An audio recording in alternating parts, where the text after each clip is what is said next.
Please. Can you hit that mute button, brother? You're hot micing. My hands are full. Hold on. Can you just hit the mute? Yeah, thank you, brother. My hands are full. You hit the mute button when you came off, right? So you can hit it then, so you can hit it now to go back on. Just go ahead and go on mute, brother. I'm about to get it. Yo, King, you know he in his feelings when you do the same. When you interrupt him or hold him to task, he get in his feelings. Yeah, he does. Thank you, Alessandro.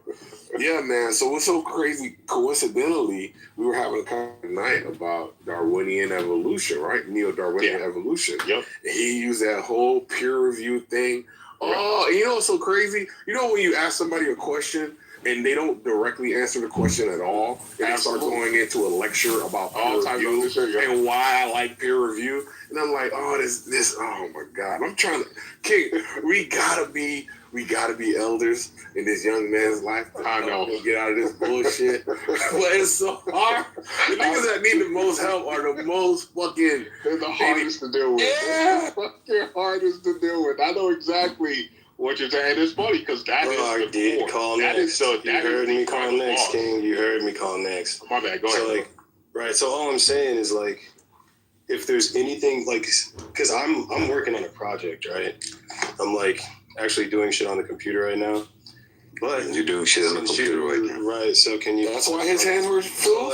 So all I'm saying is, what kind of shit were you doing? All I'm saying is right. So all I'm saying is like, if I'm chilling and then you call me off mute to say like you have this criticism, I'm curious. What is something you disagree with me about? And let's just like take turns talking to gain clarity on who's actually correct or who's making a better case. Right? Would you like to do that? It's like, what do you think? So, what do you think you make? Look. So do this. What do you think? Concrete, you're breaking up, bro. Yeah, he's in the Matrix. Level that you wanted to. Why is he sound exasperated? He sounds like he's lifting. He sounds like he's lifting like heavy weights and he can't handle the pressure. So whatever topic you feel very comfortable with, concrete, you cut out for the last 20 seconds. Oh, damn. Alessandro, whatever topic you feel comfortable with, you go ahead and bring that forward and we can discuss it.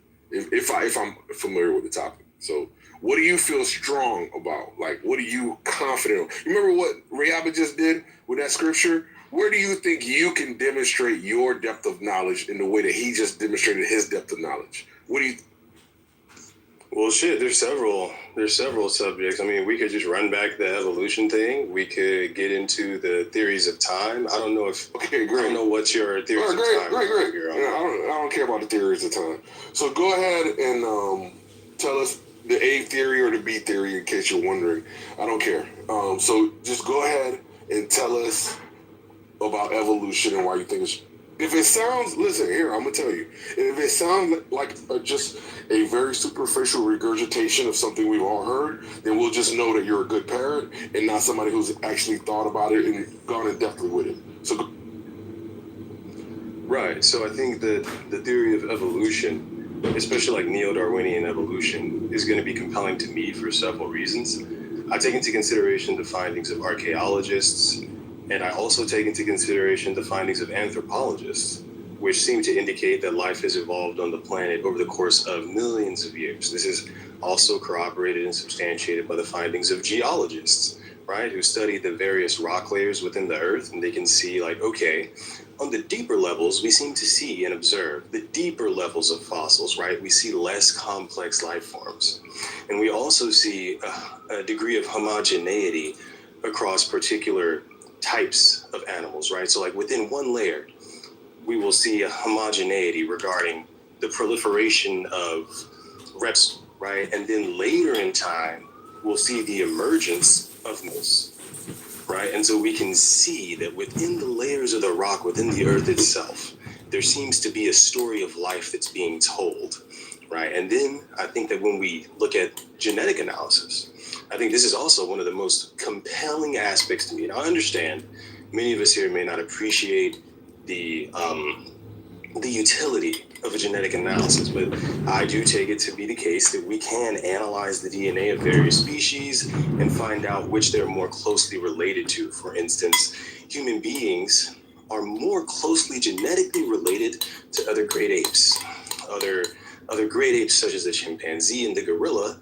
than we are to, like, say, a starfish, right? And so this is something that you would expect intuitively, right? So like when you just were to look at two animals and guess which ones are closer on the evolutionary tree, it does make sense, and you can see it through genetic analysis, right? I think that additionally, when we look at the animals that are capable of crossbreeding, they're typically going to be more genetically similar and share a common ancestor more recently. For instance, when we look at horses interbreeding with donkeys, with donkeys, they can create a mule, right? Why is that? Because horses and donkeys share a common ancestor. You see what I'm saying? And so they can come together and reproduce, even though they're completely different species. Now, I think that also seems to be the case, because if we were to look at let's just take a random creation story like God snaps his fingers and all the animals exist. I wouldn't expect different species to be able to interbreed because they would be completely unrelated under that model. But because they're literally related, they can reproduce, right? So I think that it's going to be like genetic analysis, genetic compatibility, genetic similarity. It's going to be geology. It's going to be archaeology. It's going to be our understanding of the various cavemen, right? You have the evolution of hominids, right? We can consider Homo erectus, right? And then we also have Homo neanderthalis. And then later on, we start to see human beings, right? And so the earliest fossils of anatomically modern humans are going to be about between 200 and 300,000 years old, right? And so it does also make sense that we would see human beings as one of the youngest species of mammals on Earth, right? So for instance, lions have existed for 2 million years, but human beings have only existed for less than 250,000 years, right? And that's why it seems to be like we found ourselves in this world that's full of ancient animals and like we ask ourselves, how did we get here, right? So I think like evolution is substantiated through an interdisciplinary process of discovery that I think underpins the foundations of our grasp on biology in the most real sense. Well, what do you mean about compatibility? Like you brought that up earlier, whatever. Like I get what you're saying. Like yes, like we come from. That's not the right question right now, bro. No. I was just curious on what he meant by that, because like I've never heard was. All right, can you explain what you mean by compatibility, Alessandro, so that I can start? Wait, before we go to that, was anybody impressed with that presentation? No, he was right. Anybody? I was not. All right, Anybody impressed the same way we were impressed by what Riaba said? Was anybody impressed with what he just said? No, he was absolutely correct what he was saying. Like, yeah. Okay. Dude, all right. Anybody? It's a attempting to impress or state the facts, and keep in mind who is Riabi impressing. I mean, Riaba impressed everybody that was. I'm sorry, Don, if you don't know what's going on. Riaba just did an exegesis. You're bullshitting. Riaba, okay, all right. That's that motherly instinct kicking in. You see something, your bambino getting fucking beat the shit up, and you're like, oh, I gotta save my baby. I was just in a room, and I was like relaxing there, and then El Normo came there, and I had to run away. Yeah, I mean, the only reason I asked that is because, like, of course, yeah. The Africans run from El Normo the Great. The only animals that we do share DNA with is apes. Why is your audio so low? So what? Your mic's kind of low sometimes. All right, goddamn, I can't finish. Yo, Sugar Baby, do you believe in neo-Darwinian evolution? Do I believe in what? Neo-Darwinian evolution. Neo-Darwinian evolution. How is it? What is that? And how is it different from like your regular? How is it different from your regular Darwinian? Darwin didn't know about genetics. There you go. It's that so they had to include that into their theory. Yes, they in order to make it like more contemporary. So And that's where the beta switch is it not just basically like the improvements on like Darwin's theory of evolution? Well, where they like tried to force the compatibility. so basically understanding like the mechanism by which it happens. Well, and we'll get into that, but yes, that's essentially Sugar Belly. And it's okay if you don't know what it is or blah blah blah, or just accept it as like I don't hey. know it under that name, but what I'm saying is like obviously between the time of like Darwin proposing his theory and like now, you know, like all of the science in that field has basically been trying to understand the various mechanisms by which it happens, right? Yes, and they've been trying to take Darwin's, because the thing is, when you actually go look at what Darwin believed, there are a lot, and I can tell, respectfully, Alessandro, this is what Concrete is trying to get at. I can tell you haven't actually read what Darwin has actually said, his actual views, versus what they've tried to now superimpose using his lens on what we're seeing with the data. Because the data is not cooperating. The data is not confirming Darwin's original view. It is not. That's why I said the neo-Darwinian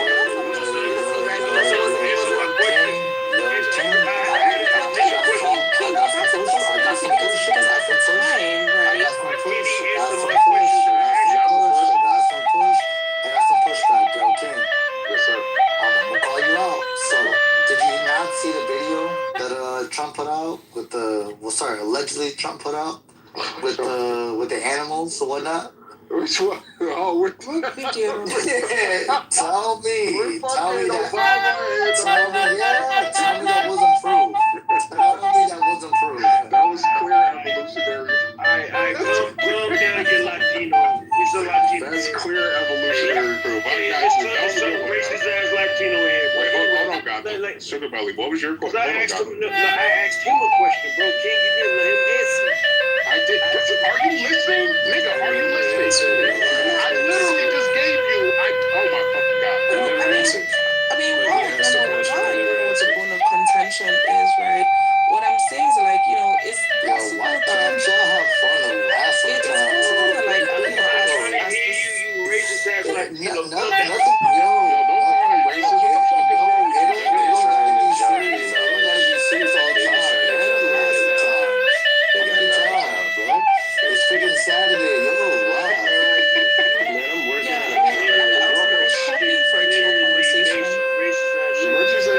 No, I'm just saying that, like, you know, even if, like, you know, some scientific discoveries, like, showing that certain things don't agree with, like, Darwin's original theories or whatever it is, I mean, that is, you know, that can be a possibility too, right? Because at the time that he propounded this theory, you know, nobody knew about DNA. So, again, I think that broadly, the point is that broadly he was on the right track, right, compared to Lamarck, right? Lamarck's theory was that you acquire certain traits as a result of activities, and then you can pass on the traits that are acquired.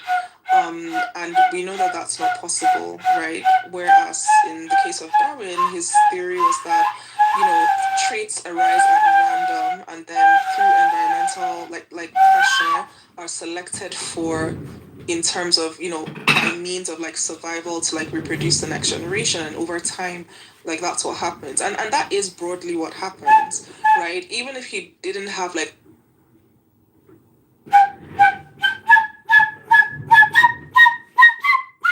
They kicked me. Sons of bitches. Motherfuckers. Let's keep it begging. That you ain't never seen no woman in your family. Like, you know what I'm saying? You gotta go back to what the fuck you was seeing in your family. You can't tell me that love don't exist. All the bitches in my family is married. And I ain't talking about married and sleeping in other rooms. They married and still going on trips and shit. They 70. So it's like, I don't believe all that shit. The young people in my family, they getting married. The girls in my family, they not all baby mamas. There's a lot of them who with their baby daddy. They got families and they got 3 kids and it's all for one man and they been together since high school. I see that shit every fucking day in my real life. So I don't get wrapped up in this internet shit. Cause I'm living on the side of the internet that everybody be trying to pretend like they on I don't know. I don't get wrapped up in that shit. People need to get in their Bibles. They need to get closer to the Lord. They need to get their feet planted on the ground. People need to read some books. And talk to their grandmamas and granddaddies. If they are blessed to still have them people in their life. Man, talk to the elders in your family, yo. For real. Man, the coldest thing an older person ever told me was live some more. And I get it, bro. They think it's a literal mark. I don't see why, but it definitely says John was taken up in the spirit and shown spiritual things. But whatever. They teach spiritual things Ezekiel seen. Yeah, absolutely. All praises, brother. Ezekiel 8. Unless it was really happening, unless it was really happening at that moment, then yes, it was spiritual. Now, we know it wasn't happening at that moment, Saint. It was a future vision, right? Facts. Ezekiel 8. Of course I can, brother. You know I got your back. This is the book of Ezekiel, chapter 18 and verse 3. Oh, no, this 8 and 3, my bad. Ezekiel chapter 8 and verse 3. It says, and he put forth the hand and took me by a lock of mine head, and the Spirit lifted me up between the earth and the heaven, and brought me in the visions of God to Jerusalem, to the door of the inner gate that looketh toward the north, where was the seat of the image of jealousy, which provoketh to jealousy. Is this the same context as the next chapter, brother? Of course. All praise. It's still the same vision. You know what was crazy though? I was reading in Ezekiel today where God took Ezekiel in the spirit and showed him the elders inside of God's temple worshiping idols. Inside of God's temple, they were worshiping images of serpents and creeping things and animals. Bro, I was like, wow, they disrespectful. They put the idols inside of God's temple, bro. Hell nah. Hey, TJ, was them heathens or Israelites? Hey, them was IUIC's forefathers. That's great. It was fringes everywhere, Saint. I'm telling you. That's crazy, bro. That's crazy. What you mean, bro? It don't say the inkhorn marked the people. Come on, dog. This is insane. No. I said he got a point, and I'm looking at it because it says that he has an inkhorn. That's what he used to mark these people. And it says at the end of the chapter that that's what was at his side after he completed his assignment. The inkhorn. No, it says a writer's inkhorn, meaning he's writing something down. He's documenting something. Oh, so you know what? And that's what I said in the beginning. God. No. I said that he was taking a note of the people. He was taking a note of the people because that was how they earned the mark. That's how they basically was placed on like a list. So, like hold on a second. It's like having your name like the Lamb's Book of Life. It's making more sense than how you say it now, TJ. I'm sorry. Exactly. I almost got the gal. Hold on, Hannah, y'all. I almost got the gal up in here. They tried to beguile me, TJ. In the New Testament, according to the Bible, hold on real quick. Hey, Saint Rebel, according to the Bible, in Revelation chapter, hold on a second. In Revelation chapter 7, it says, hurt not the earth and the wind and the trees until you have sealed the servants of God in their foreheads, right? Yes. And that would be the placing of a mark? Yes. I've been saying this. And that mark would have been the Holy Spirit, right? That's right. It's not a... But there was no actual marking on them, right? The mark was the blood of Christ. Because it was done by them, spiritual beings, nigga. Oh, bro, come on, bro. Hey, I'm not even done. The reason why they were passed over is because the blood of Christ was upon them, right? Does that mean that there was literal blood on them in any way? No, it's not. No, of course not.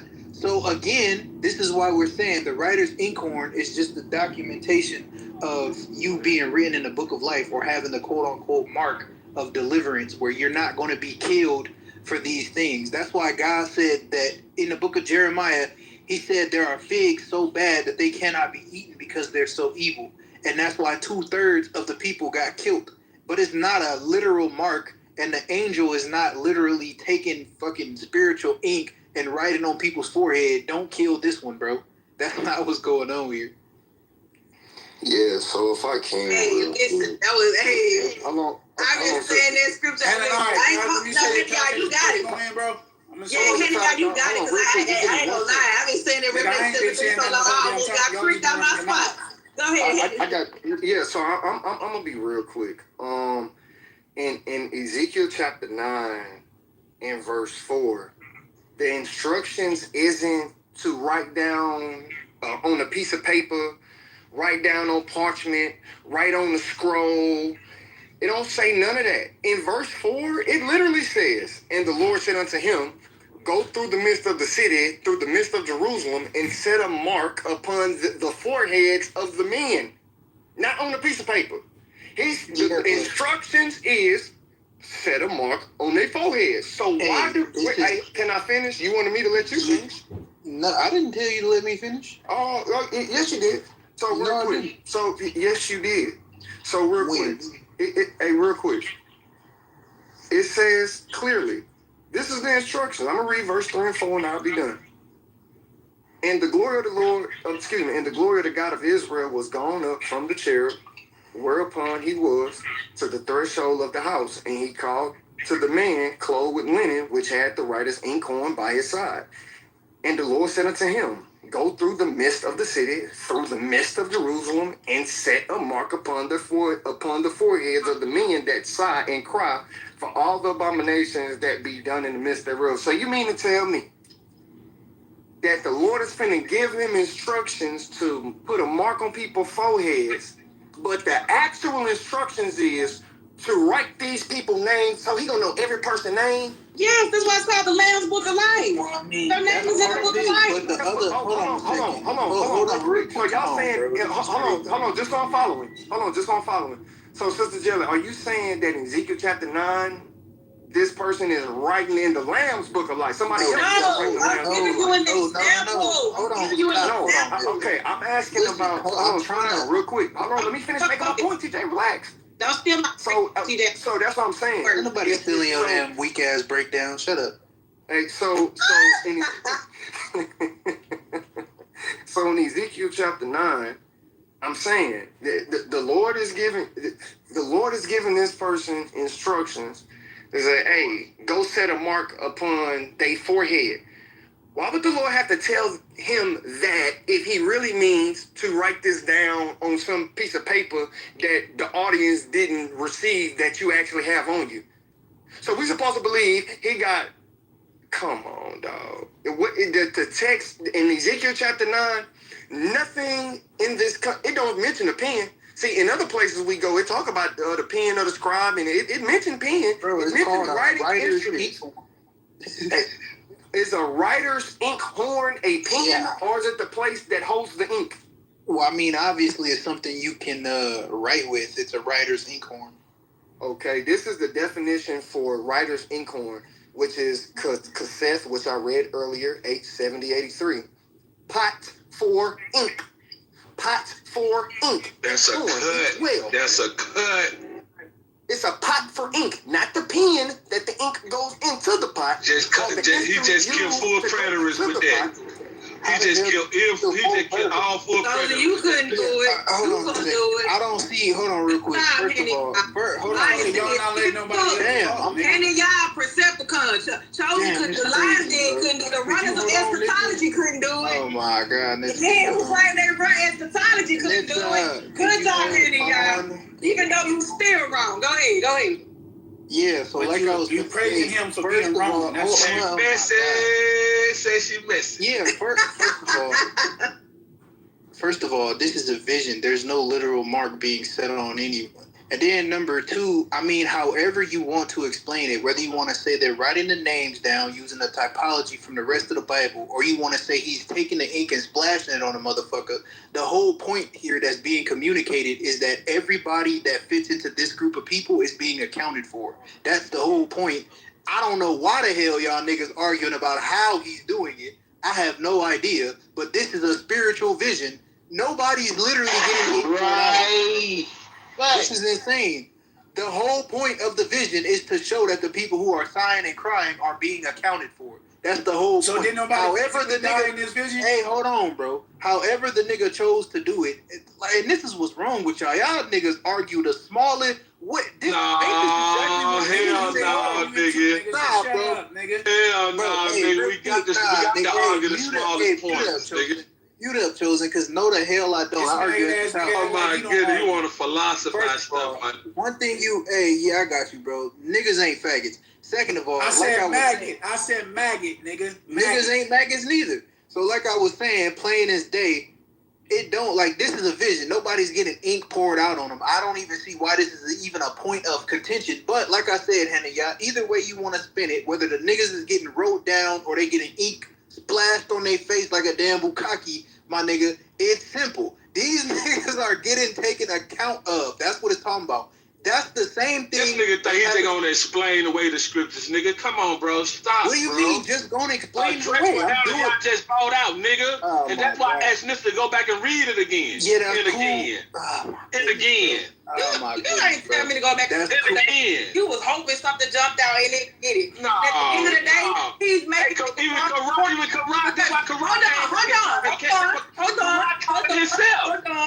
on. Because at the end of the day, bro, he made a point, handing out specifically. So they taking names. And they're not, and he tried to deter y'all. Real quick. Hold on. Y'all a biblical example of how names get took for people who want this slow ass the life used for that reason. It's not the life used for that reason. Y'all are cooked, bro. Hold on, real quick.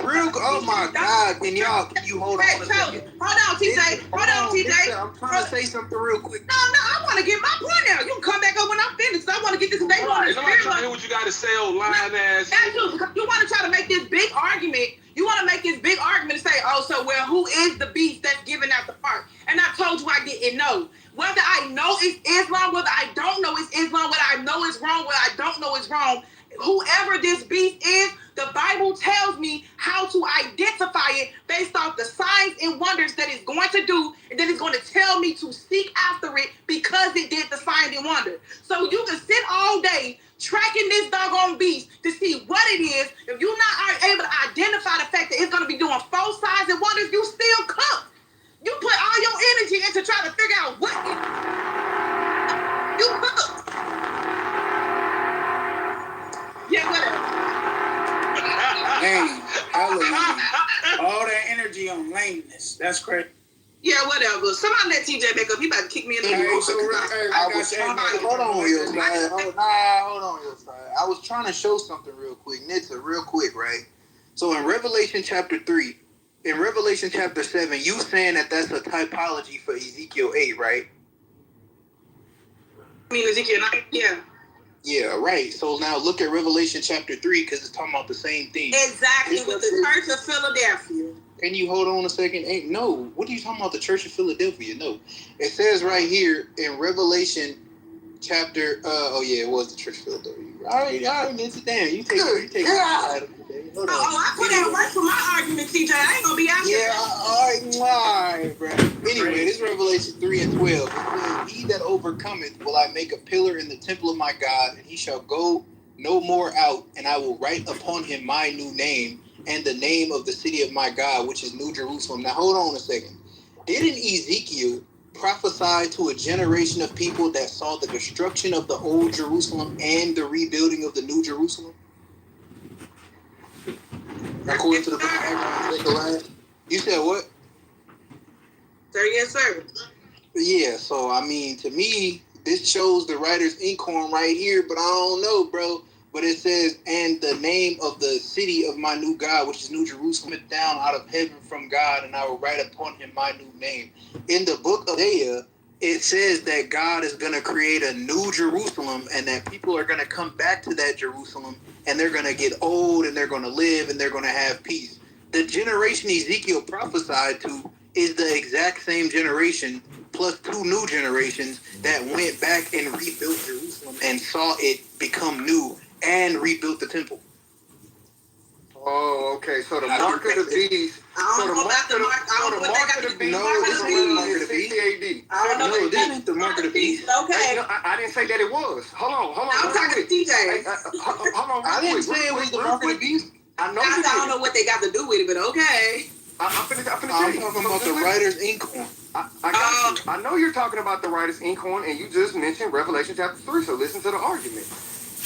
Your argument is putting this in a time period of 70 AD.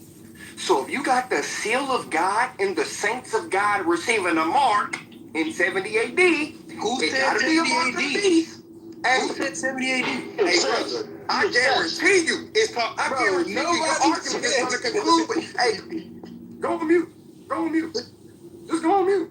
Yeah, it's over with. Nah, See, but this is didn't the beginning nobody of the say end for these niggas. 70 AD though? This is the beginning of the end. Man, go on Now- here, man. Let the man finna expose you, nigga. So now watch this. Hey, y'all stupid. This is the end for you niggas. Now watch this. Now watch this. If y'all pay attention to TJ argumentation and just listen carefully to the things that he just said. He said that wasn't there a generation that saw the destruction of one temple and the building of another temple? So watch this.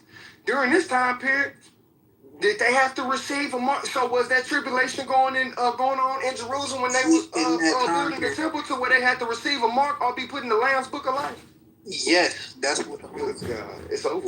Hold on a second. Let me show you. I'm gonna show you in one scripture. Hold on a second. It's in 1 Peter. Let me see. Oh, he got to go to first. See? Nah, is Peter talk about something in the past? Is First Peter talk about something in the past, or is First Peter talk about something that you say happened in 70 AD? Do not start doing that, bro. I'm going to the scripture. Stop playing. Yeah, I thought so. Yeah, I got you, my nigga. This is the book of 1 Peter chapter 3 and verse 20. It says, which sometimes were disobedient. Matter of fact, I'm going to start at verse 19. It says, by which also he went and preached unto the spirits in prison. Talking about preaching to the Israelites. It says, which sometimes were disobedient when once the long suffering of God waited in the days of Noah. Israelites in the time of Noah. That's crazy. Oh my God, bro. That's not what it's talking about. What you just said is not what the verse is talking about. It's called reading comprehension. Something you should learn, my nigga. Then you just said he went to go preach. Definitely ain't got it. Definitely lacking that. I know y'all Vallejo TJ, then you just said Definitely laughing Israelites at. in prison. Hey, can you shut up for a second? Nigga, is it yes or no, nigga? Hey, nigga, how you gonna ask me? Lacking comprehension I'm in skill. the middle of my turn, bro. Shut up. So You's a hoe. You's a hoe. Yeah, whatever, nigga. I'll be that, nigga. Bet I'll whoop your. Never mind. Yeah, I bet you won't. I bet you won't. Nigga, you can meet me at Hyphy Burger, nigga. I bet you won't. Hyphy Burger. Hyphy Burger is On crazy. screen. Well, that's a spot in the city. The nigga said to meet up there. That's a spot in the city. We know that. I'm just laughing at the fact that he said it. We know it's an actual spot, man. Yeah, put that nigga and did get a number two. Hey, put that nigga and did more than number two. Hey, I heard hey, listen, all I'm gonna say is I heard a whole. Doug don't want to eat every burger. Yeah, so Hey, if you niggas ain't heard of Hyphy Burger, man, it's the best burger in the world, man. I'm just letting you know. No, the fuck. First of all, Shut no, it's your not. lying ass up. Ben's Burgers is shitting on Hyphy Burger any day of the week, nigga. Stop playing. You ain't a real Oakland native, bro. Get your ass on Hey, man, stop burger down here. TJ, I used to work at Burger. Hey, Ben's Burger, Man, burger, bro. What y'all talking about? I ain't gonna lie, Whataburger go. I ain't gonna lie. Hey, TJ, that was my first job when I was at. Man, it's about some water. Wait, Hey, your ass used to be stealing all the burgers. TJ, that was my first job when I was 16. Nah, whole ass nigga, that mean not traveling, nigga. That's what that mean. Nigga, shut up. Nigga, shut up. I'll be your TJ. Finish your information. Nah, I was gonna say, this is the book of 1 Peter chapter 3 and verse 19. It says, by which also he went and preached unto the spirits in prison. That's the Israelites according to the book of Jeremiah. It says, which sometimes were disobedient, right? The Israelites.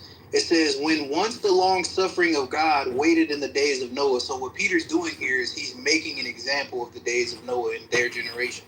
It says, while the ark was a preparing, wherein few, that is 8 souls. Damn, Israelites on the ark, huh? Man, could you shut the fuck up? It says, Go ahead. it says, in the days, I got you. It said he's making an example from Noah's generation to Jesus' generation. Them the niggas he went to go preach to in prison. I'm about to show you. I'm about to literally show you. Let him finish. Let him finish. Yeah, I'm about to show you the likeness, right? Right, I'm about to show you the likeness.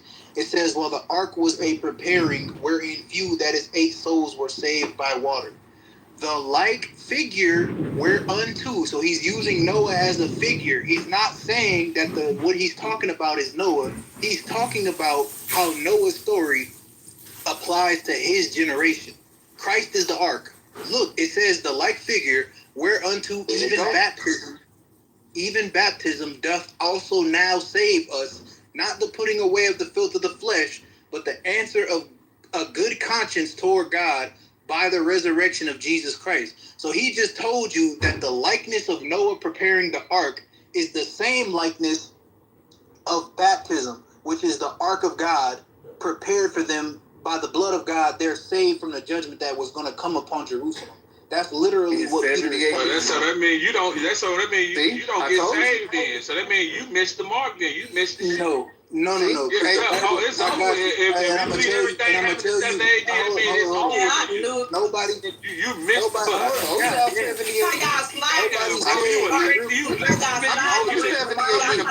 Nobody said. Oh, that Dr. One more talking about you. Got away from the conversation by trying to talk about what happened instead of dealing with the 70 AD is like a damn hot topic or something. I don't know what the hell wrong with y'all in this 70 AD. You just brought but I didn't say. Man, they got that I did not bring up 70 AD. The temple is in the city destroyed. Y'all gotta have AD. Yeah, y'all have to have AD. Can you allow me to intervene? You have to have AD. Yes, we don't have it as accurate. I don't want to say we don't have it accurate. We have it pretty accurate, but not as accurate as we need it to be. Theories that work or seem to work, at least for, again, mass objects versus the tiny space and time. So yeah, man, that's the until we get that universal theory that merges the two, we're always going to be one step behind, in terms of, especially when it comes to creating technology, certain technologies that take us into the realm of like superhuman beings flying or doing what you would call magic and some of these other things that we see in like science fiction. So I mean, but here's the thing when I hear the folks try to use the evolution argument to debunk the cribs and start. I'll be honest with you, I don't even think, and as much as they try to use the evolution to debunk the cribs and story, it doesn't. Exactly. Alright. And I say that because like, God himself flooded the earth and said that of course like things of the old, basically the old earth is done away with, right? So if he knew that certain species wouldn't be able to adapt, he had to wipe them out, right? Now, when they talk about, I think he was talking about, was it this neo-Darwinian evolution, I think? Yeah, that's the prevailing theory that is not being heavily challenged. Yeah, I mean, I haven't looked too deeply into it, but as far as I'm aware, isn't that basically like how genetics change over time? Oh, well, yes, it's not just the change over time, it's the mechanism by which the change happens, which is natural selection and random mutation. They built their entire narrative and theory around these two mechanisms, natural selection and random mutation, which are showing to be inadequate to describe not just complex, but the specific complexity around biology, nature, and some of this other stuff. Yeah. So there's the two mechanisms that are inadequate, or showing to be inadequate. Yeah, and I think that's the problem, I think, with the scientists, right? And I'm very pro-education. Somebody who's anti-science, but I think the problem with the atheists is that there's a very limiting belief of who God is. Alright? Even the Christian will admit that we can't even fully conceptualize God in his full essence. I mean, so like, I think like when people try to limit God, even when he says, let there be light, alright, stuff, all these things he says with his words. People don't understand that this is the creator of the universe. I mean, we know as human beings that our thoughts do shape our reality, right? This whole thing about like what you say can help influence like your reality, can boost your sense of self-esteem and stuff like that, Even these guys that get weird spiritualists, they say stuff like, talk about manifesting all the time, right? If we were creating God's image, I mean, who's to say that God can't do that times 10 because he's the OG of it all? You know what I'm saying? So, yeah, absolutely. And look, there's the thing that's so interesting is when you actually go back and you look at the history, what you notice, and this is for most history, people write narratives and people make icons out of individuals. Whereas when you look at the entire history, there's always somebody else or some other scientist that's being ignored that was better than the one they chose to. And this is the case with Darwin. Gregor Mendel is the actual father of biology. He is the actual guy who theorized geneticism before they had the evidence. And yet Darwin is the one that everyone loves to talk about. The reason why everybody likes to talk about Darwin rather than Gregor Mendel is because Darwin was the one who spoke against God. Darwin was the one who was trying to disprove God. Whereas Gregor Mendel, the actual father of geneticism, kills their whole entire anti-science, or Christians are anti-science narrative. Gregor was a devout Catholic monk. Devout Catholic. Believed wholly in God. And laid the foundation for all we know with geneticism. And yet, they want to give Darwin, who knew nothing about genetics, they want to use him to say he is the father. That's why I had to get on your ass, Alessandro. You sound like a retard, bro. Respectfully. I think, I'm going to probably view it as, both of them made different contributions. I think Gregor Mendel's contributions were definitely groundbreaking and eye-opening regarding our understanding of inheritance. You acting like you knew Gregor? What's up? Are you now acting like you knew Gregor? He learned about, I think the experiments that he did entailed using plants and tracking over the generations their inheritance. Yeah, so why didn't you talk? I'm not acting like I don't know him. I'm telling you. So why did you say he's the father? Why did you say Darwin's the father of biology? Why did you say that?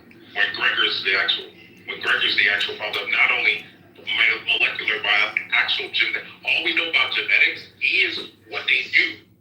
When the technology got better, his theories were all proven correct. All of them. And yet you wanted to attribute biology to Darwin. Why? I think evolution truly is the unifying theory of biology that helps us be able to speak to. Well, every time, if I'm having ideas while I'm talking, what would you... you're just repeating. This is what comes... Okay, so what was Gregor Mendel, because now there's a contention. You keep saying Darwin, and yet Gregor Mendel is the one where all of this stuff is used for genetics. Darwin didn't know shit about genetics. What contributions to genetics of his? Because I'm going to distinguish between genetics and inheritance. I think that Mendel definitely understood some groundbreaking things about being able to predict what traits will be inherited. He definitely lends to understanding the difference between dominant and recessive traits. But he himself actually doesn't even say the word genetics, if I'm not mistaken. So I think inheritance is going to be what I grant him with, right? Which is definitely an important foundational concept for genetics. But I don't think that he ever wrote about DNA. Mendel was the first to discover the basic laws of heredity long before DNA was known. Through meticulous experiments breeding pea plants, he identified patterns showing that traits are inherited according to predictable mathematical rules, not by vague blending, as many in his day believed. Right. So that's inheritance, right? Not genetics. The law of segregation, the law of independent assortment, and the idea of discrete heredity units, that takes meticulous math, sir. Now, Darwin is the fraud here. Darwin did not know any of this. He had his own theory. You said what? So, all I'm pointing out is that we're not even disagreeing with each other. I think that maybe you're not. You're trying. Okay, here's this. What am I saying? You're trying to attribute biology to Darwin. That is especially genetics, especially the genetics. Because remember, you spoke on the genetics part of biology. Sorry. You spoke on the genetic part of biology. Genetics. Yes, you did. And so if you're going to speak on genetics, the father of genetics is Gregor Mendel, not Darwin. I spoke on several aspects of yes, but you spoke specifically on genetics.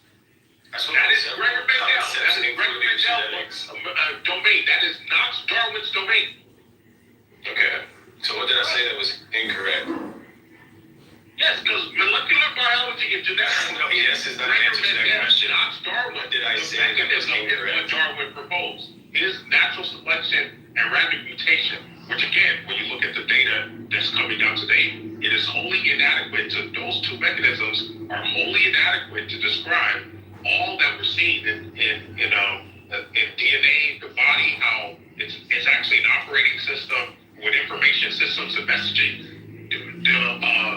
Natural selection and random mutation cannot account for those things. They are clearly programmed. They're clearly dealing with an encoded system. But go ahead.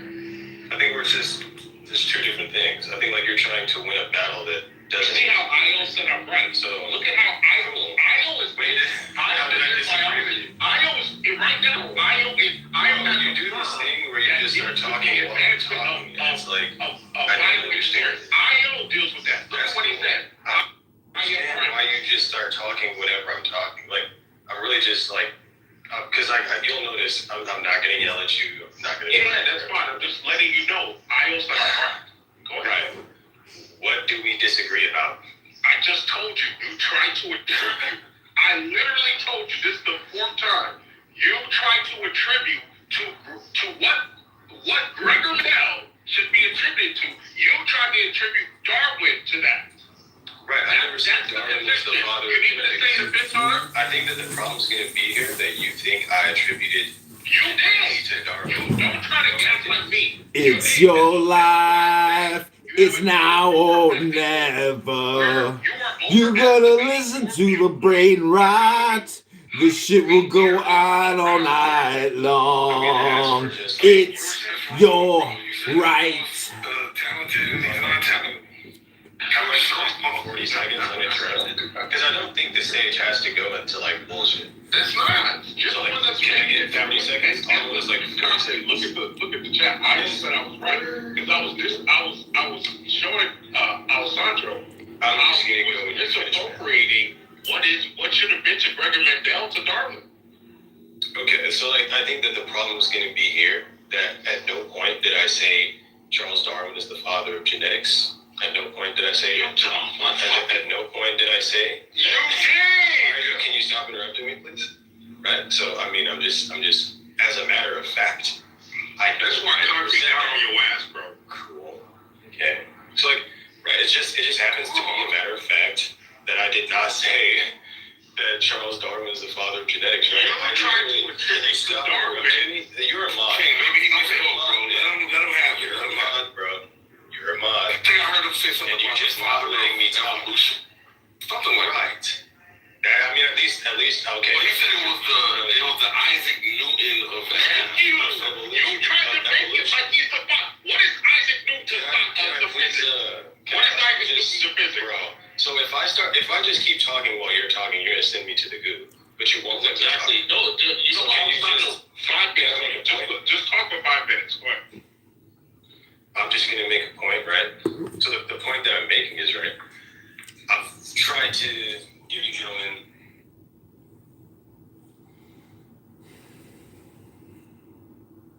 20-something years, 25 years before that.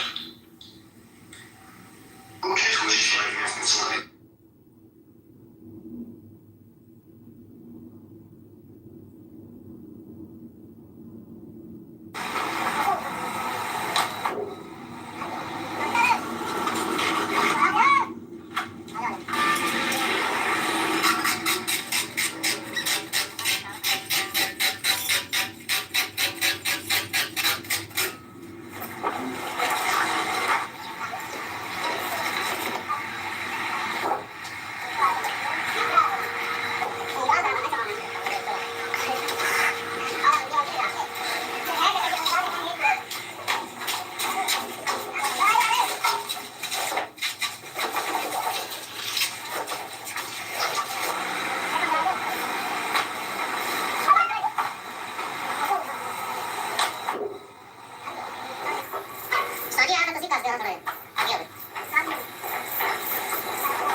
plan, crown of 10, call me higher.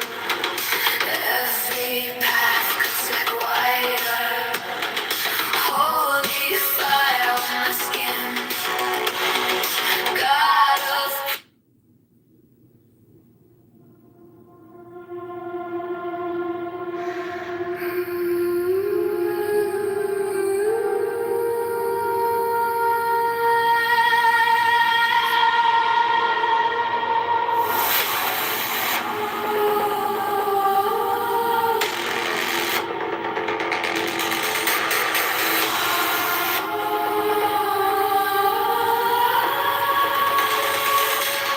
trace your name down the spine of the card. Gold ink bleeding through the cracks of my heart. 10 bright branches on a map in my hands. Every step that I take was already planned.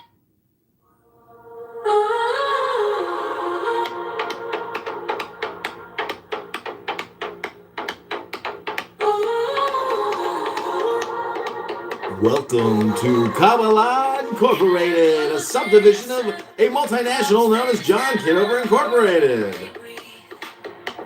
Names I never speak out loud, rise like smoke from me.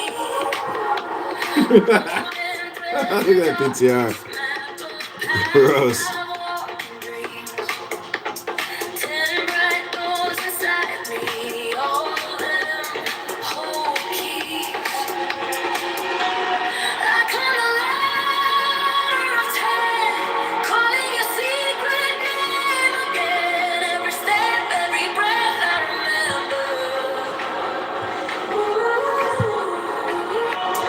Power of thunder in my hands. You turn shadows into sand. Power.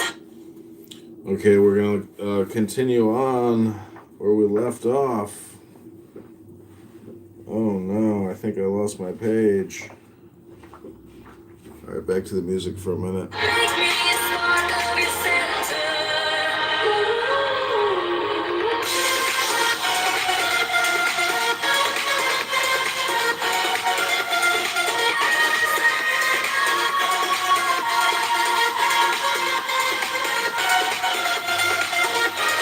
Crowns and broken kingdoms, mirror in a cup of wine. Every symbol shakes my chest, draws a circle around my spine. I touch my fear so gently, lay it on an unseen scale. Hear a whisper, not a voice. I was with you when you fell. I climb a ladder of 10, calling a secret name again. Every step. Part 2, Philosophical Mysteries. Preliminary considerations. It has been said that beauty is the splendor of truth. Now, moral beauty is goodness. It is beautiful to be good. To be intelligently good, one must be just. To be just, one must act reasonably. To act reasonably, one must have the knowledge of reality. To have the knowledge of reality, one must have consciousness of truth. To have consciousness of truth, one must have an exact notion of being. Being, truth, reason, and justice are the common objects of the researches of science and of the aspirations of faith. The conceptions, whether real or hypothetical, of a supreme power transform justice into providence, and the notion of divinity, from this point of view, becomes accessible to science herself. Science studies being in its partial manifestation. Faith supposes it, or rather admits it a priori, as a whole. Science seeks the truth in everything. Faith refers everything to an universal and absolute truth. Science records realities in detail.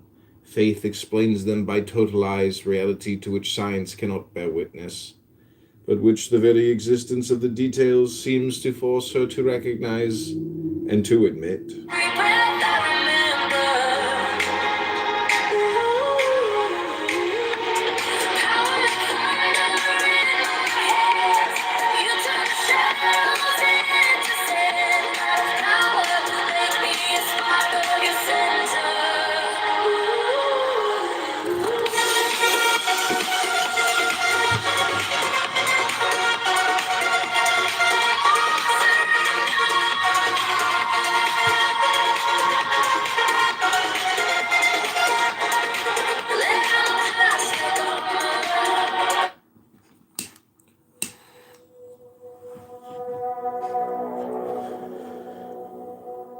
Red curtain breezing,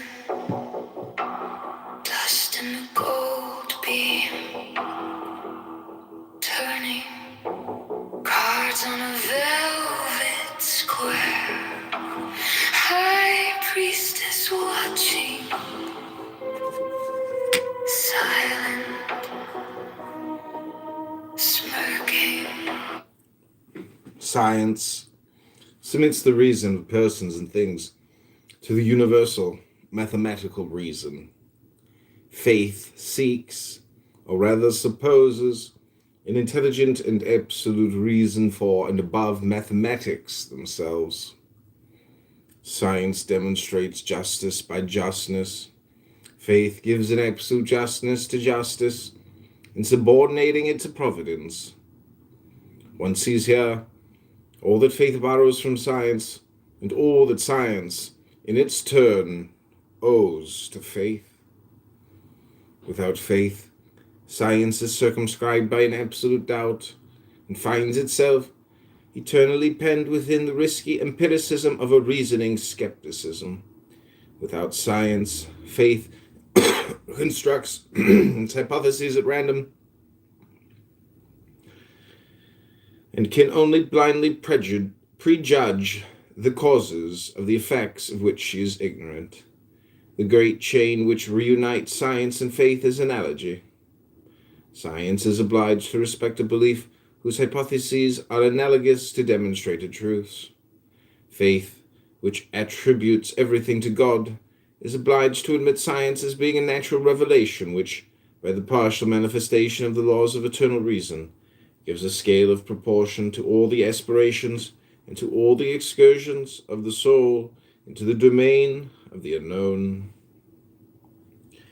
It is, then, faith alone that can give a solution to the mysteries of science, and in return it is science alone that demonstrates the necessity of the mysteries of faith. Outside the union and the concourse of these two living forces of the intelligence, there is for science nothing but skepticism and despair. For faith, nothing but rashness and fanaticism.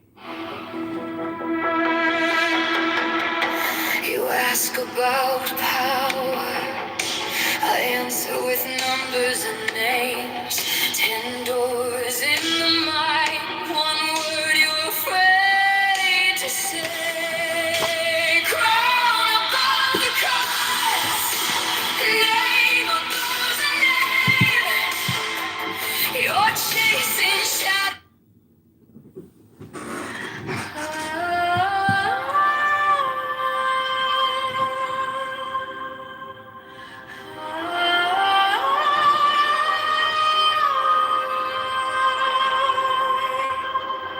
Velvet curtain, dust on the stage, candles trembling, names on a page, 7-sided mirror, smoke in my chest. Every question burns through my dress.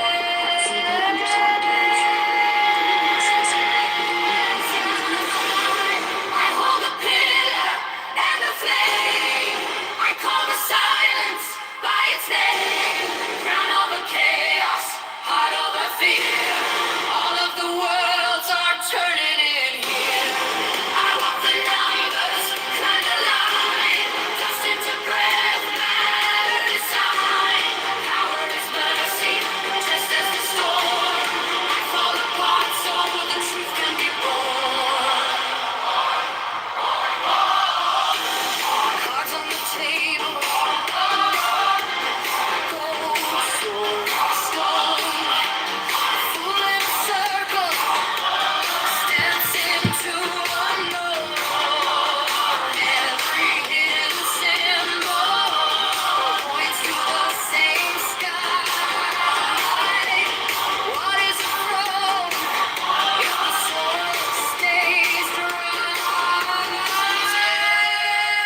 toes trembling, names on a page, seven-sided mirror smoke in my chest. Every question burns through my dress. Oh, the pillar and the flame. Oh, I call the silence by its name. Crown over chaos, heart over fear. All of the worlds are turning in here. All of the numbers climb the line. The sense of breath matter to sign. Power is mercy, just as a storm. I fall apart, so the truth can be born. Cards on the table, gold, sword, stone, fool in a circle, steps into unknown. Every hidden symbol points to the same sky. What is a throne if the soul stays dry? Tell me. Oh, the pillar and the flame. Call the silence by its name. Come over chaos, war over fear. All of the worlds are turning here. All of the numbers climb the line. The center of matter sign. Power is mercy, just as the storm.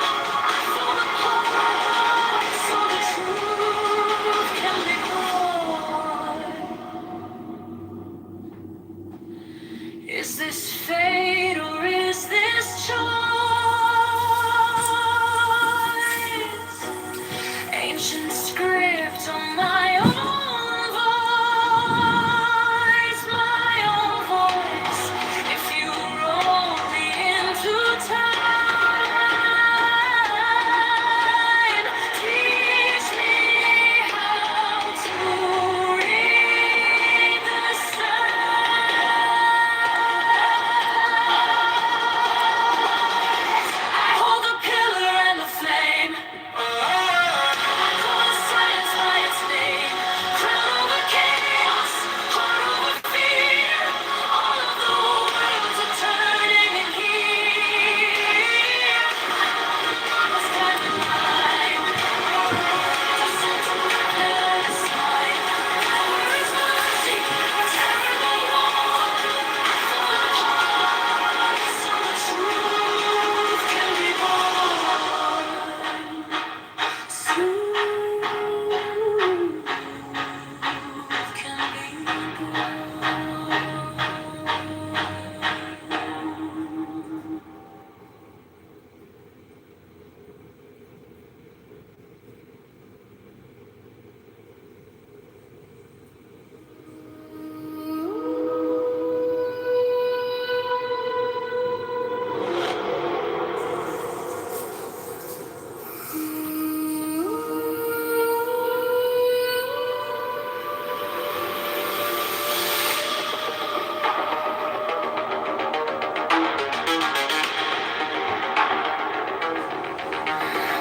Trace your name down the spine of a card.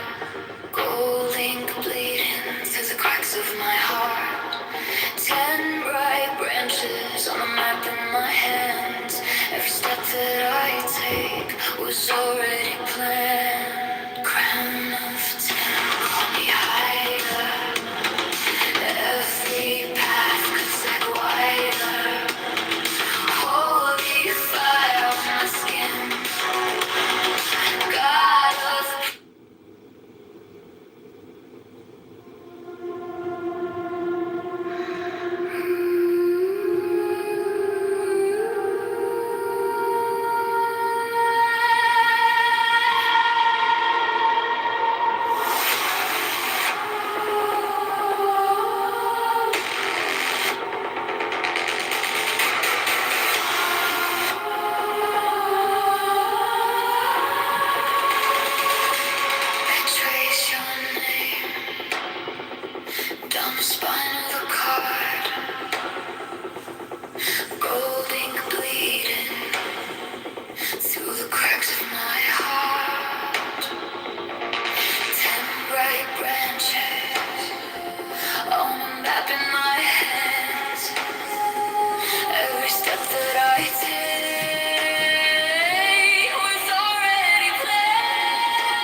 clouds a circle around my spine. I touch my fear so gently, lay it on an unseen scale. Hear a whisper, not a voice. I was with you when you fell. I come louder of time, calling your secret name again. Every step, every breath I remember.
Velvet curtain.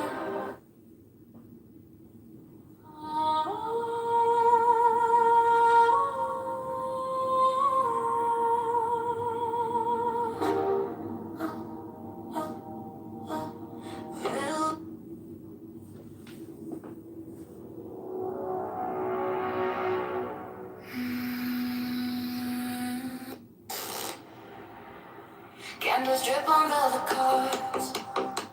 Symbols cut the smoking hot. You trace circles on my palm. Say my future's gonna crash. Red string tied around my wrist. You say, baby, make a wish. Every secret on your lips turns electric when we kiss. Oh, tell me what you see in me. Wings on fire, spinning free. Every shuffle, every sign pulls my body into your design.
And look at the smoking hat. You trace circles on the pole. Say my future's gonna crash. Red street pattern on the wrist. You say, baby, make a wish.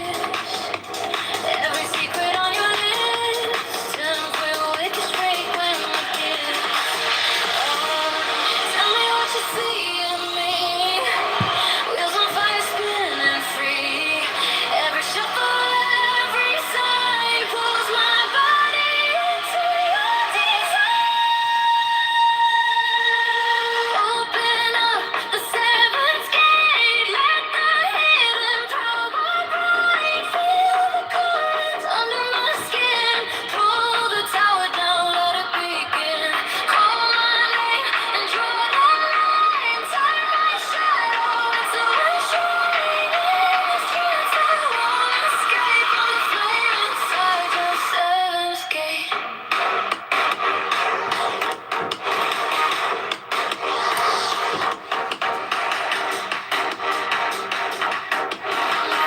Inside your seventh gate.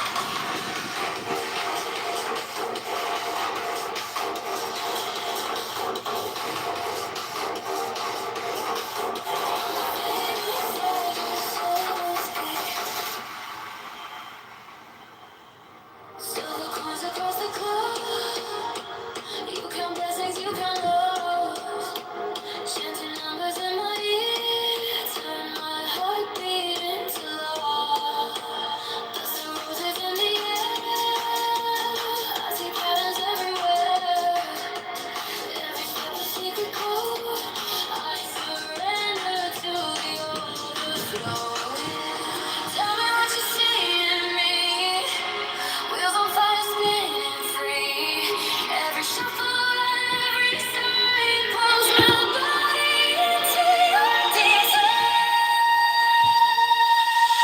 Open up the seventh gate. Let the hidden power break. Feel the currents under my skin. Pull the tower down, let it begin. Call my name and draw the line. Turn my shadow into a shining strength. I won't escape. I'm the flame inside your seventh gate.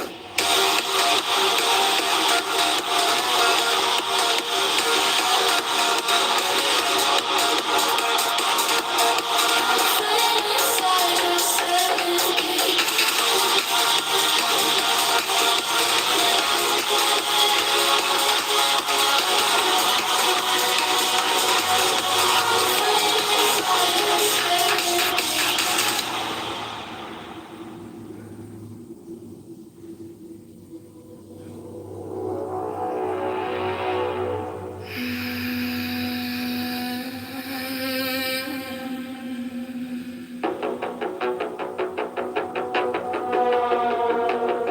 Red curtain breeze in, dust in the gold beam, turning cards on a velvet square. High priestess watching, silent, smirking. You ask about power, I answer with numbers and names. 10 doors in the mind. One word you're afraid to say. Crown above the cards, name above the name.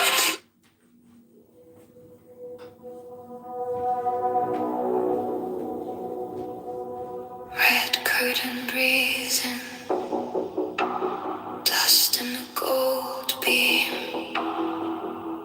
turning cards on a velvet square.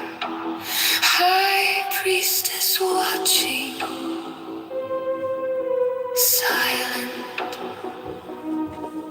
smirking.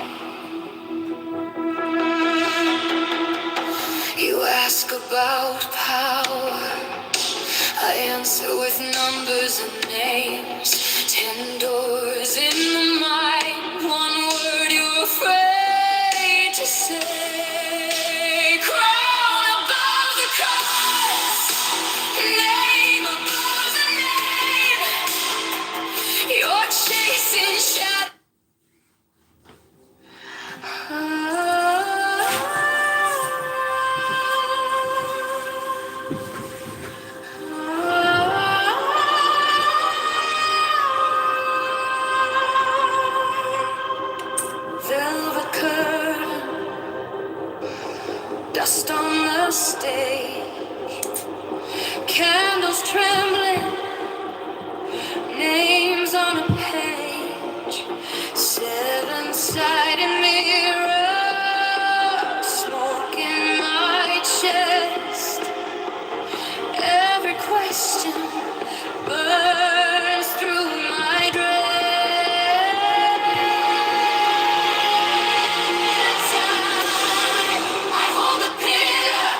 names on a page, seven-sided mirror smoke in my chest. Every question burns through my dress. Oh, I hold the pillar and the flame. Oh, I call the silence by its name. Crown over chaos, heart over fear. All of the worlds are turning in here. All the numbers climb the line. Descent to breath, matter to sign. Power is mercy, just as the storm. I fall apart, so the truth can be born. Cards on the table, gold, sword, stone, fool in a circle, steps into unknown. Every hidden symbol points to the same sky. What is a throne if the soul stays dry? Tell me. Oh, pillar and the flame. Call the silence by its name. Crown over chaos, war over fear. All of the worlds are turning in here. All of the numbers climb the line. Disintegrate, matter to sign. Power is mercy, just as the storm. I fall apart, so the truth can be born. Is this fate or is this choice? Ancient script on my own voice, my own voice. If you roll me into time,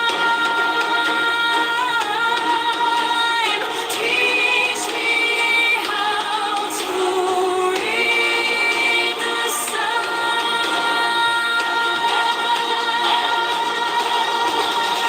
I hold the pillar and the flame. Call the silence by its name. Crown over chaos, heart over fear.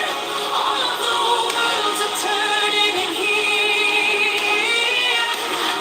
Numbers can align. Disintegrate, matter to sign. Power is mercy, terrible wrong. I fall apart, so the truth can be born. Truth can be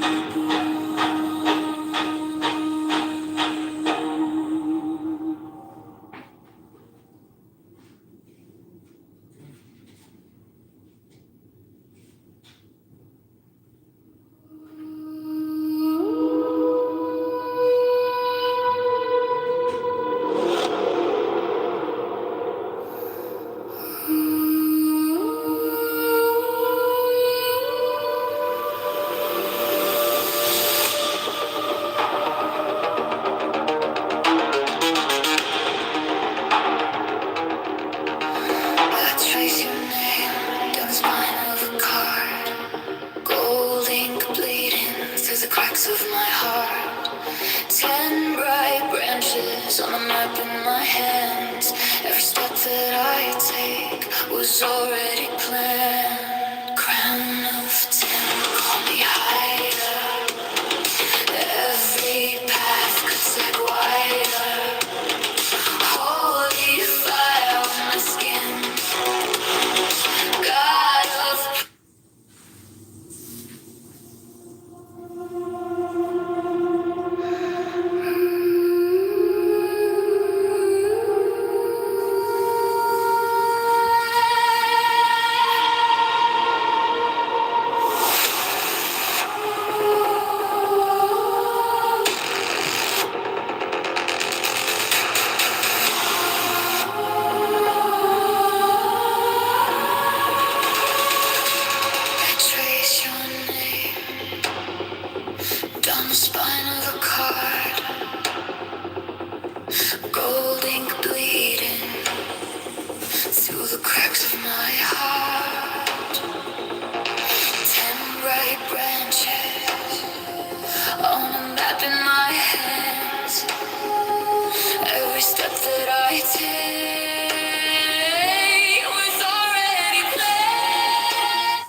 my chest, draws a circle around my spine. I touch my fear so gently, lay it on an unseen scale. Hear a whisper, not a voice. I was with you when you fell. I come louder of terror, calling your secret name again. Every step, every breath I remember. Power like thunder in my hands. You turn the shadows into sand. Out of power, make me a spark of your center.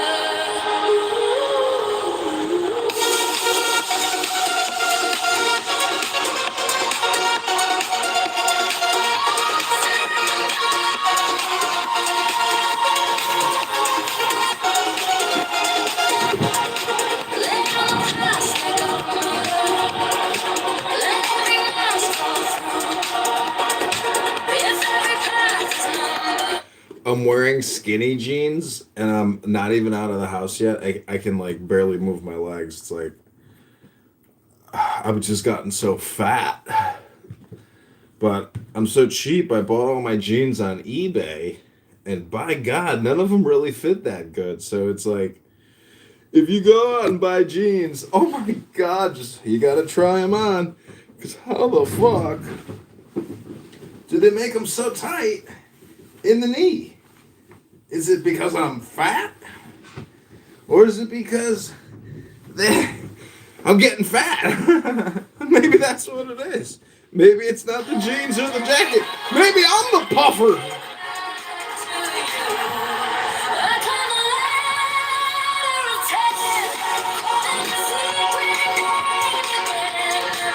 I'm breaking a sweat just trying to get out of my house.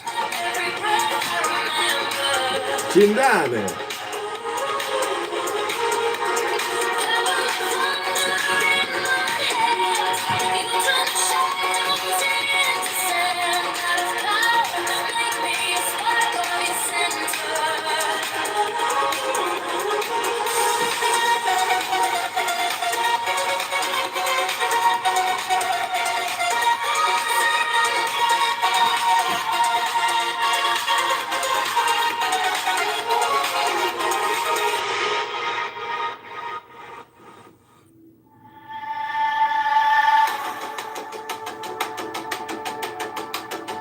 Candles in a circle, cards face down, they breathe.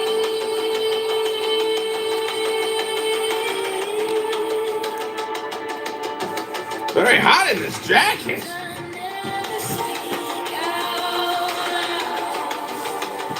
Rise like smoke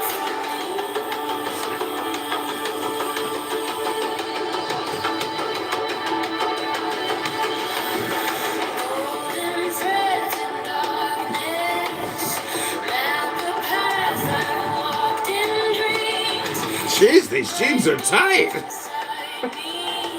It's like, can I? If I have no mobility because of my clothing, it's kind of annoying.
more mobility on my legs. Oh, the music ran out. Here we go.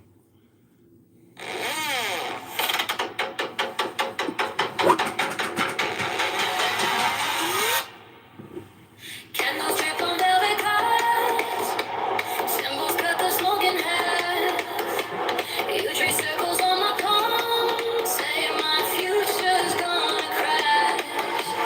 Red string tied around my wrist. You say, baby, make a wish. Every secret on your list. And feel wicked straight when you kiss. Tell me what you see in me. Wheels on fire, spinning free.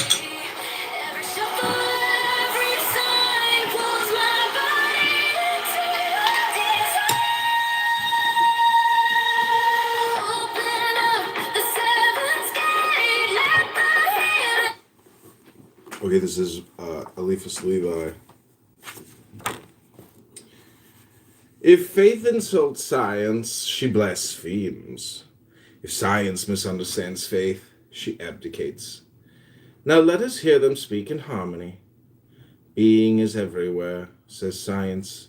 It is multiple and variable in its forms, unique in its essence and immutable in its laws.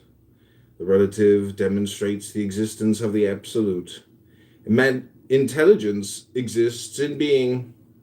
Intelligence animates and modifies matter. Intelligence is everywhere, says faith. Life is nowhere fatal because it is ruled. This rule is the expression of supreme wisdom. The absolute in intelligence, the supreme regulator of forms, the living ideal of spirits, is God. In its identity with the ideal, being is truth, says science. In its identity with the ideal, truth is God, replies faith. In its being is reality, says science. In its identity with my legitimate aspirations, reality is my dogma, says faith. In its identity with the word, being is reason, says science. In its identity with the spirit of charity, highest reason is my obedience, says faith. In its identity with the motive of reasonable acts, being is justice, says science. In its identity with the principle of charity, justice is providence, replies faith. Sublime harmony of all certainties with all hopes. Of the absolute in intelligence with the absolute in love.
watching, silent, smirking. You ask about power, I answer with numbers and names. 10 doors in the mind, one word you're afraid to say. Crown above the cards, name above the name.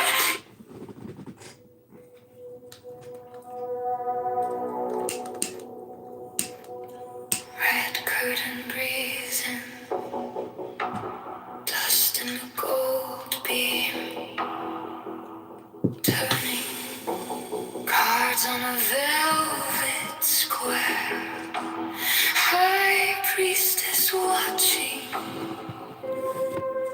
silent, smirking. The Holy Spirit, the Spirit of charity, should then conciliate all and transform all into his own light. It is not the spirit of intelligence, the spirit of science, the spirit of counsel, the spirit of force. He must come, says the Catholic liturgy, and it will be, as it were, a new creation. And he will change the face of the earth. To laugh at philosophy is already to philosophize, says Pascal, referring to the skeptical and incredulous philosophy, which does not recognize faith. And if there existed a faith which trampled science underfoot, we should not say that to laugh at such a faith would be a true act of religion. For religion, which is all charity, does not tolerate mockery. But one would be right in blaming this love for ignorance, and in saying to this rash faith, since you slight your sister, you are not the daughter of God. Truth, reality, reason, justice, providence. These are the 5 rays of the flamboyant star, in the center of which science will write the word being, to which faith will add the ineffable name of God. Solution of the philosophical problems.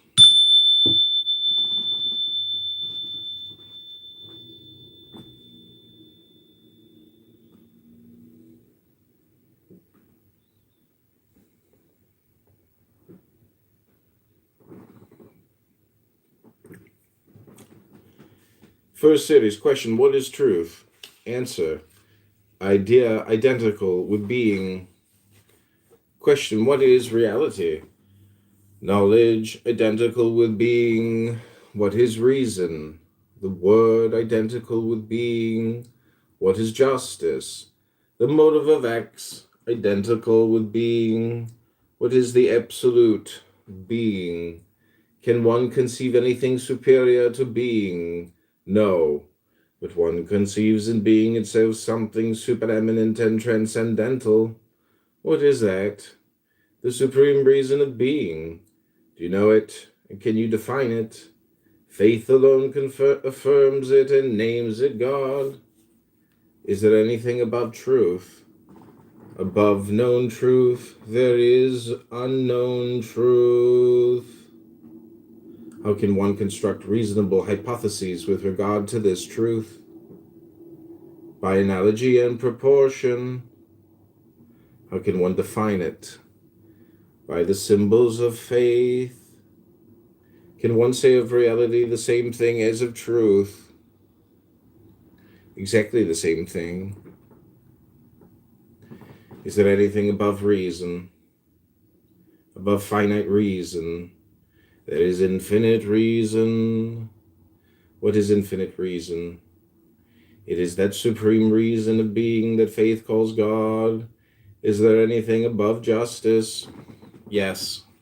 According to faith, there is the providence of God and the sacrifice of man. What is this sacrifice? It is the willing and spontaneous surrender of right. Is this sacrifice reasonable? No. Is it a kind of folly greater than reason, for reason is forced to admire it? How does one call a man who acts according to truth, reality, reason, and justice? A moral man, and if he sacrifices his interests to justice, a man of honor, and if in order to imitate the grandeur and goodness of Providence he does more than his duty, and sacrifices his right to the good of others, a hero. What is the principle of true heroism? Faith. What is its support? Hope. And its rule? Charity. What is the good? Order. What is the evil? Disorder. What is permissible? Pleasure. Enjoyment of order. What is forbidden? Pleasure. Enjoyment of disorder.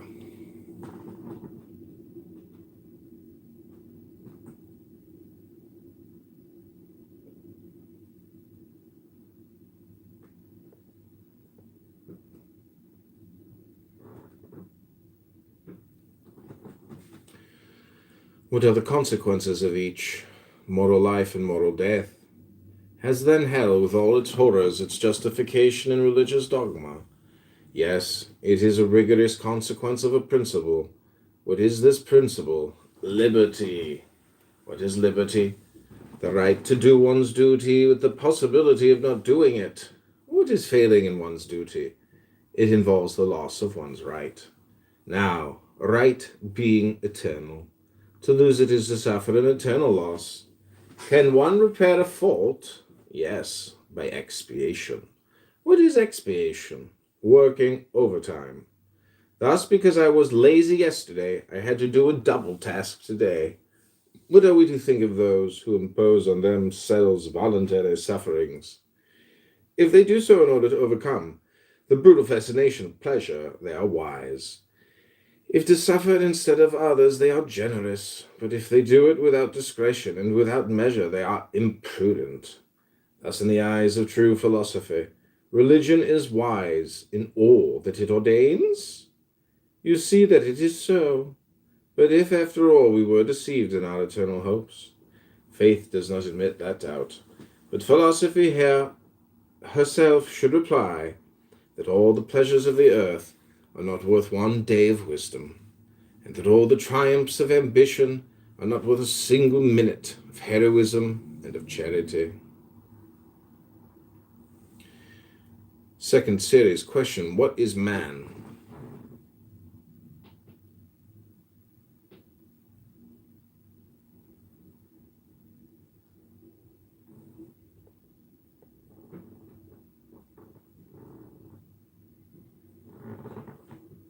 Man is an intelligent and corporeal being made in the image of God and of the world, one in essence, triple in substance, mortal and immortal. You say triple in substance. Has man then two souls or two bodies? No, there is in him a spiritual soul, a material soul, and a plastic medium. What is the substance of this medium? Light, partially volatile, partially fixed. What is the volatile part of this light? Magnetic fluid. And the fixed part, the fluidic or fragrant body. Is the existence of this body demonstrated? Yes, by the most curious and the most conclusive experiences. We shall speak of them in the third part of this work. Are these experiences articles of faith? No, they pertain to science. But will science preoccupy herself with it? She already preoccupies herself with it. We have written this book and you are reading it. Give us some notions of this plastic medium. It is formed of astral or terrestrial light and transmits the double magnetization of it to the human body.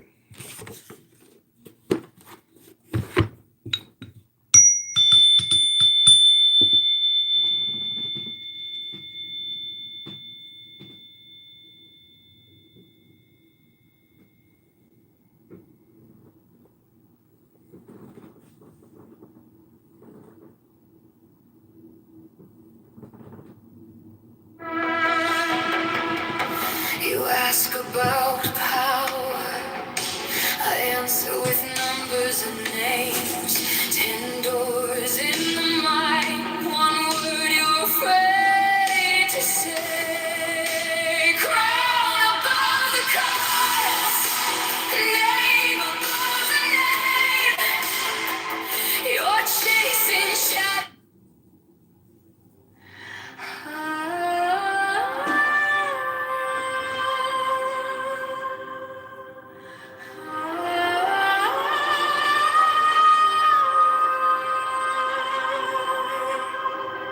Velvet curtain, dust on the stage, candles trembling, names on a page, 7-sided mirror, smoke in my chest. Every question burns through my dress.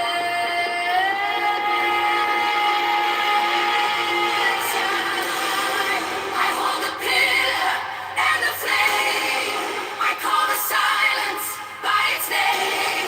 Crown over chaos, heart over fear. All of the worlds are turning in here. I walk the numbers, climb the line. Dust into breath, matter design. Power is mercy, just as the storm. I fall apart so the truth can be born. Cards on the table, gold, silver, stone. Fool in a circle, steps into unknown. Every hidden symbol points to the same sky. What is a throne if the soul stays around me? I hold the pillar and the flame. I call the silence by its name. Crown over chaos, heart over fear. All of the world are turning in here. I walk the numbers, climb the line. Dust into breath, matter design. Power is mercy, just as the storm. I fall apart so the truth can be born.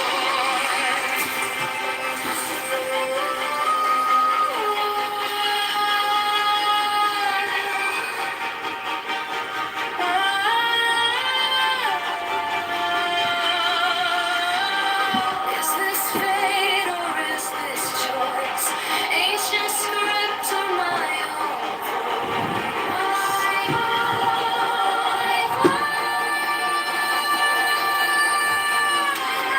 If you wrote me into time, teach me how to read the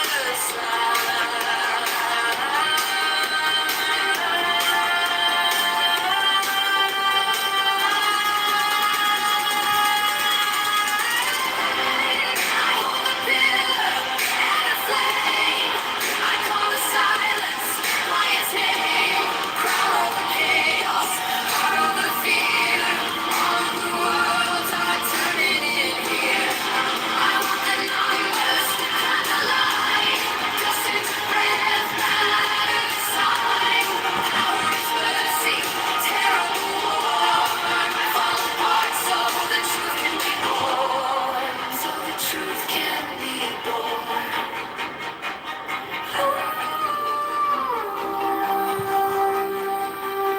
Time for a little more tea. Tea time! It's tea time! It's tea time! It's tea time! It's tea time! It's tea time! It's time for some more tea!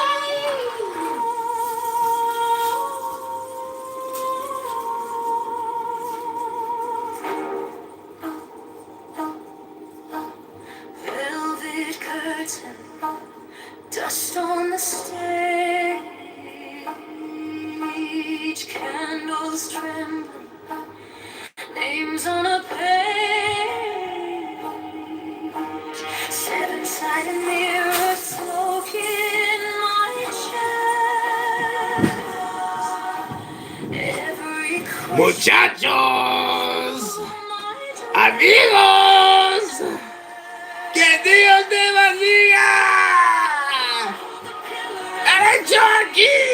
¡El poquito más mundo!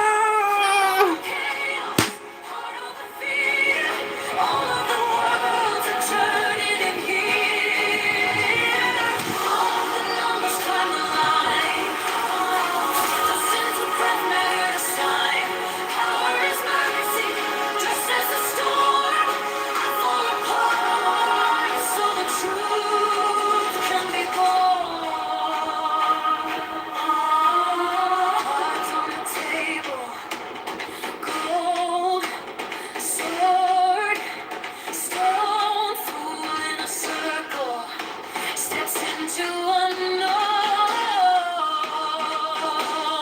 Every hidden symbol points to the same sky. What is a throne if the soul stays dry? Tell me. Oh, pillar and the flame. Call the silence by its name. All the chaos, all the fear, all of the worlds are turning in here. All of the numbers climb the line.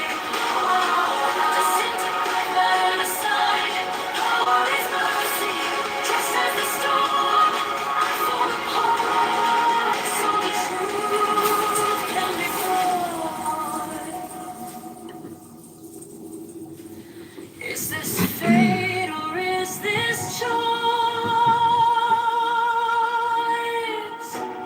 Ancient script on my own voice, my own voice. If you roll me into time, teach me how to read the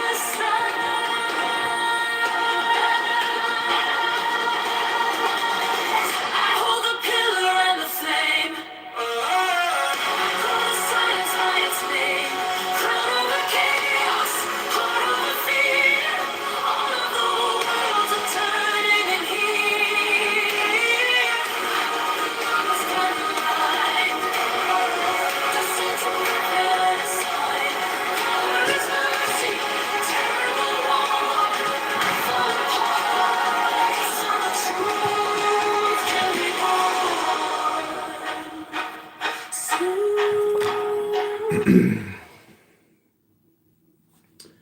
The soul, by acting on this light through its volitions, can dissolve it or coagulate it, project it or withdraw it. It is the mirror of the imagination and of dreams. It reacts upon the nervous system and thus produces the movements of the body. This light can dilate itself indefinitely and communicate its reflections at considerable distances.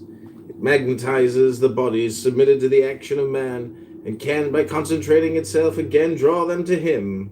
It can take all the forms evoked by thought, and in the transitory coagulations of its radiant particles appear to the eyes. It can even offer a sort of resistance to the touch.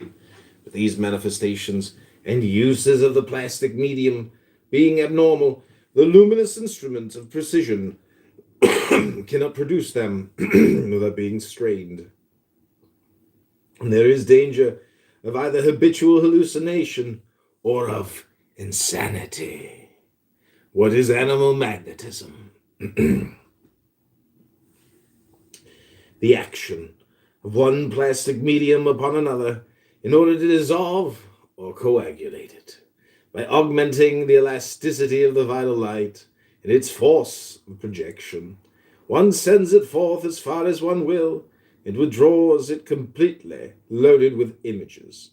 But this operation must be favored by the slumber of the subject, which one produces by coagulating still further the fixed part of his medium. Is magnetism contrary to morality and religion? Yes, when one abuses it. In what does the abuse of it consist? In employing it in a disordered manner or for a disordered object. What is a disordered magnetism? Hello?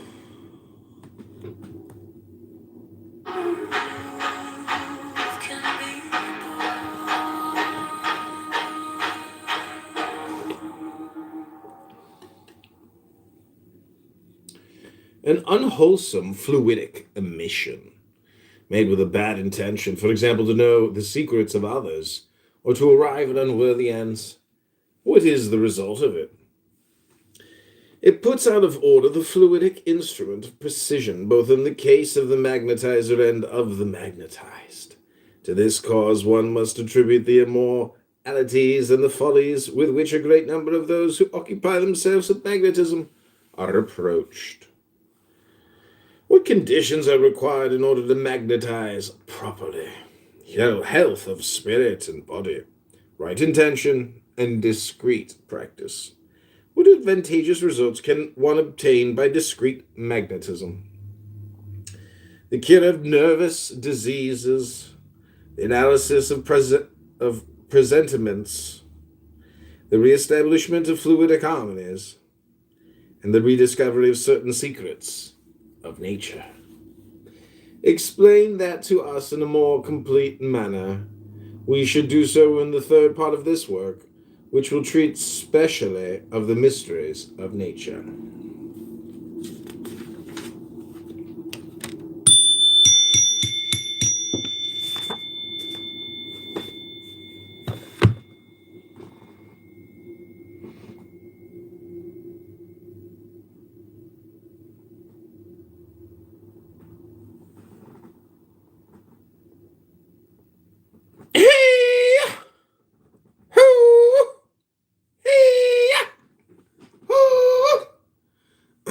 All right, we're going to read a few more pages, then I'm going to terminate the transmission.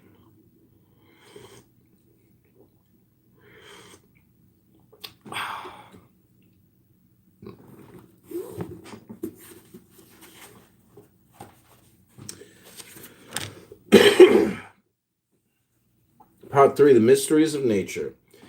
The great magical agent we have spoken of, a substance extended in the infinite. Archi, Azoth, Hyli, the 10th key of the Sephir of the Tarot. That substance is one which is heaven and earth, that is to say, according to its degrees of polarization, subtle or fixed. This substance is what Hermes Trismegistus calls the great telesma. When it produces splendor, it is called light. It is this substance which God creates before everything else. When he says, "Let there be light," it is at once substance and movement. It is fluid and a perpetual vibration. Its inherent force which sets it in motion is called magnetism.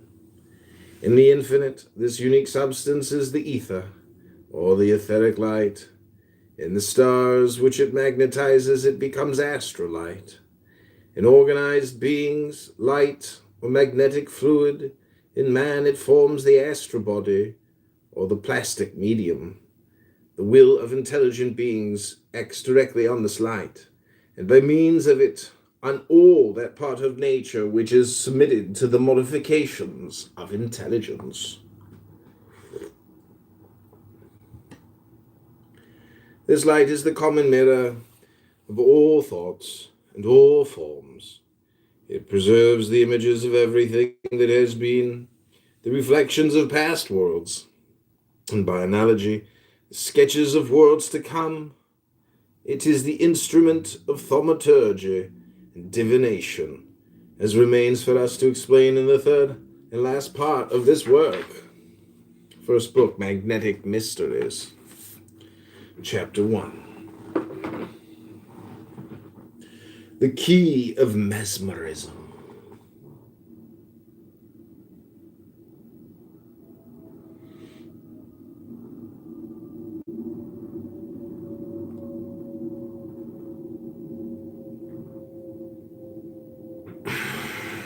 Mesmer rediscovered the secret science of nature. He did not invent it, the first unique and elementary substance whose existence he proclaims in his aphorisms was known by Hermes and Pythagoras. Synesius, who sings it in his hymns, found it revealed in the Platonistic records of the school of Alexandria. A single source, a single root of light, jets out, spreads itself into three branches of splendor. A breath blows round the earth, vivifies in innumerable forms all parts of animated substance. Him too, Synesius. Mesmer saw an elementary matter, a substance indifferent to movement as to rest, submitted to movement. It is volatile, fallen back into rest. It is fixed, and he did not understand that movement is inherent in the first substance, that it results not from its indifference, but from its aptitude, combined with a movement and a rest which are equilibrated one by the other.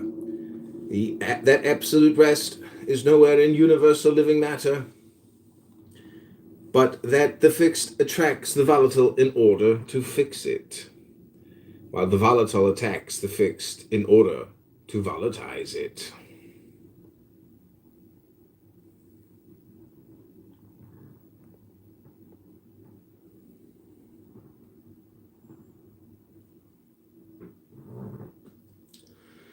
That the supposed rest of particles apparently fixed is nothing but a more desperate struggle in the greater tension of the fluidic forces, which by neutralizing each other make themselves immobile.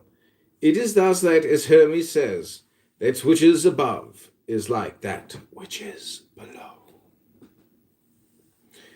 Hermes, the same force which expands steam, contracts and hardens the icicle. Everything obeys the laws of life, which are inherent in the original substance. The substance attracts and repels, coagulates itself and dissolves itself with a constant harmony. It is double, it is androgynous, it embraces itself and fertilizes itself.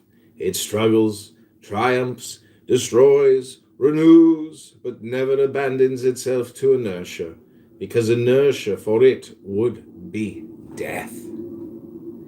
It is this original substance to which the hieratic recital of Genesis refers when the word of the Elohim creates light by commanding it to exist. The Elohim said, "Let there be light," and there was light. This light, whose Hebrew name is Aor, is the fluidic and living gold of the Hermetic philosophy. Its positive principle is the sulfur, its negative principle the mercury, and its equilibrated principles form what they call the salt. One must then, in place of the sixth aphorism of Mesmer, which reads thus, "Matter is indifferent as to whether it is in movement or in rest," establish this proposition. Universal matter is compelled to movement by its double magnetization, and its fate is to seek equilibrium.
of my heart. 10 bright branches on a map in my hands. Every step that I take was already planned. Crown of 10, call me higher. Every path cuts like wire. Holy fire on my skin. God of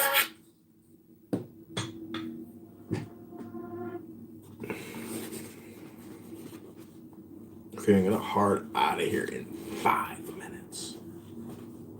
Or maybe not, maybe 10. Who knows?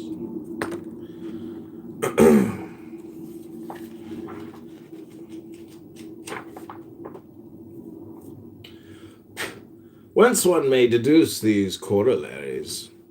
Regularity and variety in movement result from the different combinations of equilibrium.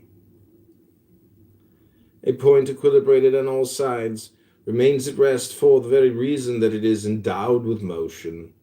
Fluid consists of rapidly moving matter, always stirred by the variations of the balancing forces. A solid is the same matter in slow movement or at apparent rest because it is more or less solidly balanced. There is no solid body which would not immediately be pulverized, vanish in smoke, and become invisible if the equilibrium of its molecules were to cease suddenly. There is no fluid which would not instantly become harder than the diamond. If one could equilibrate its constituent molecules, to direct the magnetic forces is then to destroy or create forms. To produce to all appearance or to destroy bodies, it is to exercise the almighty power of nature. Our plastic medium is a magnet, which attracts or repels the astrolite under the pressure of the will. It is a luminous body which reproduces with the greatest ease forms corresponding to ideas. It is the mirror of the imagination. This body is nourished by astrolite just as the organic body is nourished by the products of the earth. During slumber, it absorbs the astrolite by immersion, and during waking by a kind of somewhat slow respiration. When the phenomena of natural somnambulism are produced, the plastic medium is surcharged with ill-digested nourishment. The will, although bound by the torpor of slumber, repels instinctively the medium towards the organs in order to disengage it, and a reaction of mechanical nature takes place, which, with the movement of the body, equilibrates the light of the medium.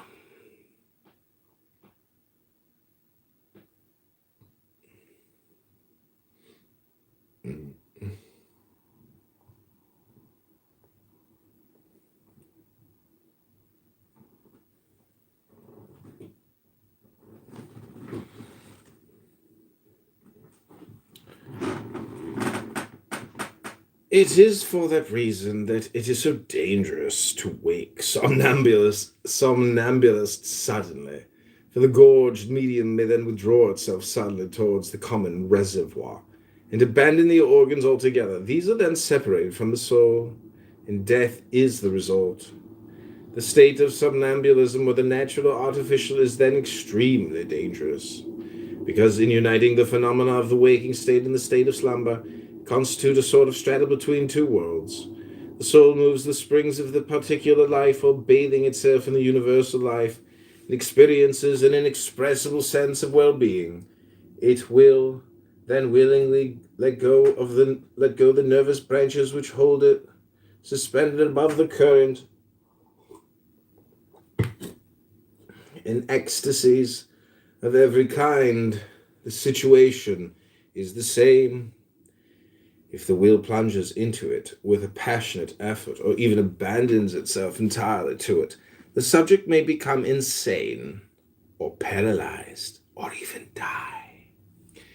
Hallucinations and visions result from wounds inflicted on the plastic medium, and from its local paralysis. Sometimes it ceases to give forth rays, substitutes images condensed somehow or other to reality shown by the light. Sometimes it radiates with too much force, condenses itself outside and around some chance and irregulated nucleus as blood does in some bodily growths. Then the chimeras of our brain take on a body and seem to take on a soul. We appear to ourselves radiant or deformed according to the image of the ideal of our desires or our fears. Hallucinations, being the dreams of waking persons, always imply a state of analogous to somnambulism, but in a contrary sense. Somnambulism is slumber, borrowing its phenomena from waking. Hallucination is waking, still partially subjected to the astral intoxication of slumber. Our fluidic bodies attract and repulse each other following laws similar to those of electricity. It is this which produces instinctive sympathies and antipathies. They thus equilibrate each other, and for this reason hallucinations are often contagious, and normal projections change the luminous currents. The perturbation caused by a sick person wins over to itself the more sensitive natures. A circle of illusions is established, and a whole crowd of people is easily dragged away thereby, such is the history of strange apparitions and popular prodigies. Thus, I've explained the miracles of the American mediums and the hysterics of table-turners who reproduce in our own times the ecstasies of whirling dervishes, the sorcerers of Lapland with their magic drums, and the conjurer medicine men of savages arrive at similar results by similar proceedings. The gods or the devils have nothing to do with it. Madmen and idiots are more sensitive to magnetism than people of sound minds. It should be easy to understand the reason of that. Very little is required to turn completely the head of a drunken man, and one more easily acquires a disease when all the organs are predisposed to submit to its impressions and manifest its disorders. Fluidic maladies have their fatal crises. Every abnormal tension of the nervous apparatus ends in the contrary tension according to the necessary laws of equilibrium. An exaggerated love changes to aversion, and every exalted hate comes very near to love. The reaction happens suddenly, with the flame and violence of the thunderbolt. Ignorance then laments it or exclaims against it. Science resigns itself and remains silent.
mirror in a cup of wine. Every symbol shakes my chest, draws a circle around my spine. I touch my fear so gently, lay